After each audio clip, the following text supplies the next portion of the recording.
Well, good morning. I'm Juanelle Garretson with SinaHomes.com, and today I'd like to welcome Jacob to our podcast. Jacob works for the Central Kansas District 4-H as the Youth Development Extension Agent. And Jacob, as I mentioned on the phone, I am giving a portion of each of my sales to a different non-for-profit organization in our community. And for the month of August, I've chosen 4-H. So I would like for you to tell our listeners something about 4-H. Well, good morning, and thank you for having me, Juanelle. We are absolutely grateful that you have chosen to support Kansas 4-H and Central Kansas District especially. We know that having alumni and all sorts of community supporters is truly what makes it go around.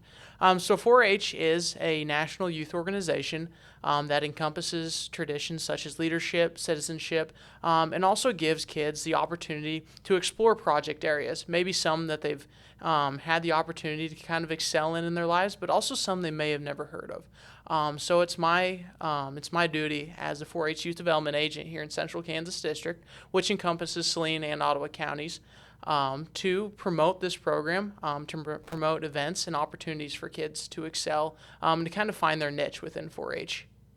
So if someone was interested in learning more about 4-H, what would they do to join or to just explore that as an option? Absolutely. So if someone wanted to learn about 4-H or even just jump in and join right away, we always ask that they go ahead and give us a call at our Central Kansas District Extension offices, either our Salina office located on K-State campus here in Salina, or Ottawa County in the downstairs in the courthouse up in Minneapolis. But if you give us a call, we can give you some information on how to join online, and also we can give you some club information as to how you can go ahead and look into a certain club you'd like to join, one that may meet at a time that works for you, or one that may just have the geographic location where you're looking for. Okay. So how long has 4-H been around? 4-H has been around for over 100 years, going on, I want to say 120 here in the next few years. Okay. So early 1900s. Okay. And I know that we have a big event coming up next weekend here in town. You want to talk a little bit about that? Absolutely. So next week actually is our Tri-Rivers County Fair. A couple of weeks ago, we had the Ottawa County Fair up in Minneapolis, where exhibitors up in Ottawa County got to kind of show off what they've done throughout the year, and that's what we have for our Saline County exhibitors. Kids and 4-Hers get to bring in their projects, whether it be their cattle and their sheep that they've worked with all year, or their arts projects, woodworking, or even a buymanship outfit. Maybe they've bought, an outfit or a few articles of clothing that they'd like to show off, and show how they understand fashion. So there's all sorts of different projects that kids get to bring in from July 9th through the 12th, where anybody can come and see them, see how they got judged and placed. We actually invite judges to come in and give constructive criticism for our 4-Hers as well. So how do you feel that 4-H is beneficial to youth after maybe they're not a member anymore? That's actually a great question. I was a 4-Her myself for many, many years, long before I could even enroll, I like to say.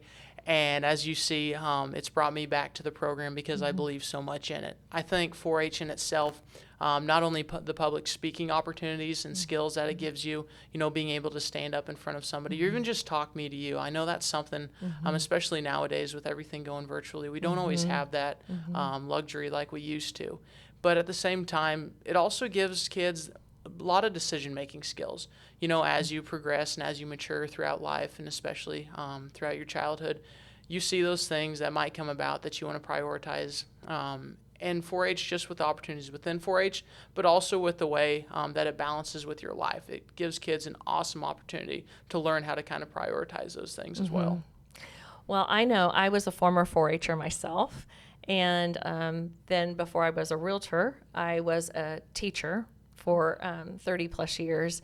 And I think that 4-H was definitely one of the great foundations for presenting information, teaching information. I was a junior project leader when I was a 4-Her, and then a leader in different organizations, and I know from having students in school that those who've been in 4-H are definitely much more prepared or confident when they had to give presentations in front of the classroom, or they transferred that to other organizations that I helped with at the school level. So I grew up in Northeast Kansas. I was a member of Brown County 4-H. And I've also, my children were also in 4-H. And they totally enjoyed meeting people from other schools, meeting people from across the state. I know the fair is a real capstone event for those who've worked hard all year to get to showcase their skills and get feedback and to grow and to learn from that. Also, what was some of the favorite projects? I think sometimes there's a misconception from people who don't maybe know a whole lot about 4-H that it's definitely for kids who live maybe just on acreage or have farms or have livestock. However, I grew up on a farm and I did show steers. I graded meat carcasses. I graded swine. Those weren't my best projects, but I was exposed to them. I was probably more into what we would call the domestic arts and leadership and citizenship projects. And I actually got to go to the National 4-H Congress. During my final years, I was an all-state achievement winner, and I met people from across the country and got to travel with 4-H. Got to go to Washington, D.C., went to Rock Springs Ranch over by Junction City. Absolutely. Enjoyed that, enjoyed being a counselor. It just is, I think sometimes there's a misconception that it's only for kids who live rural. And there's all kinds of projects that you can grow and learn from that don't necessarily have to be agriculture based. Exactly, and I completely agree. I also had agricultural background growing up, but those weren't even the projects that drove me specifically all the time. For instance, I know nowadays, especially in education, we talk about STEMs, science, technology, engineering, and mathematics. And there are so many opportunities within STEM, and those are the ones that certainly drove my 4-H career. I got to build rockets and talk to other exhibitors across the state about different ways to build rockets, to launch them. I worked on computers and robotics quite a bit. And just seeing those different ways that 4-H grew me and grew other 4-Hers was really, really exemplary. Actually, one of the project areas that I don't think we talk about too much, but definitely deserves some recognition, is the dog project as well. I remember a really good friend that I met growing up through 4-H actually was involved in the dog project. And that's one way that even at state events, we got to just sit and talk about, things that maybe weren't exactly, my forte, but at the same time, I saw that 4-Her, grow and really, really get excited about the dog project. And I just got to learn about it, and that's one of my favorite things about 4-H is, although, like we say, cows and cookies are what some people may see in 4-H, there is so much more. Right. It's all about education and learning and leadership. And you talked about National 4-H Congress in Atlanta, and that's was one of my favorite memories as a 4-Her as well, was getting to meet everybody there. So if you are in our community and you aren't aware of the 4-H project, what are some ways that you could, either if you have children or grandchildren, that you want to get them involved, and or you just want to get involved and help out as an adult? What are some things that adults could do? So as adult volunteers, I really think, as I've come in from different areas of the state, Central Kansas District, even before I got here, has had a wonderful volunteer program.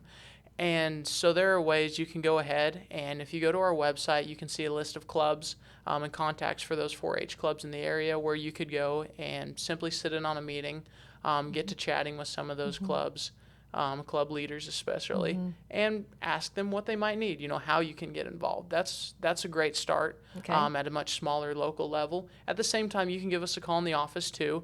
We have our volunteer training to ensure that, you have the toolkit and the necessary procedures ready to go ahead and work with kids. Because as we all know, it takes a lot to be able to work with youth, but at the same time, it's one of the most rewarding things you'll ever have the opportunity to do. So we'll have those. Those are both really good resources. And even if you just go to Kansas 4-H website, there are so many resources and links available there that you can also check out. You'll see a schedule of events where you can even just drop in and see what 4-H is about. Whether it be here at the county fair, whether it be our club days coming up, or any other I know if you go to Hutchinson for the state fair, that's another way that at a much larger scale you'll see 4-H projects. That's one of my displayed. favorite memories too, is getting to qualify and take events and or judging teams to the state fair, and being the state fashion review with Yes. construction Yes. is also exciting. So, well, I would like to give you a donation today that you could give to your Central Kansas 4-H Council, and hopefully that will be helpful for some of the projects that you want to carry out. Well, thank you so much, Juanelle. And while we have you, I was going to ask what your favorite 4-H project was growing up, or favorite 4-H memory also. I think my favorite 4-H memory was going to the state fair and staying in the encampment building with my fellow club members and or people from my county. Those triple bunk beds in that old building. But just, I was in high school, just getting to travel and meet people, and the opportunity just to explore and learn. I also got to go to Washington, D.C., on Citizenship Focus. So it just opened up doors of opportunities and things like that at the time were exciting, and maybe we didn't have those opportunities as a personal family. And it helped me just see that there's so much out there in that world that I could see and go and do. And that's why I still love 4-H even to this day. So thank you for asking. Well, thank you for sharing. And That thanks means for a coming lot. in today. And welcome, Absolutely. because you're new to the job. I am. So welcome to Salina, and we're grateful to have you. Thank you so much, Juanelle. You bet.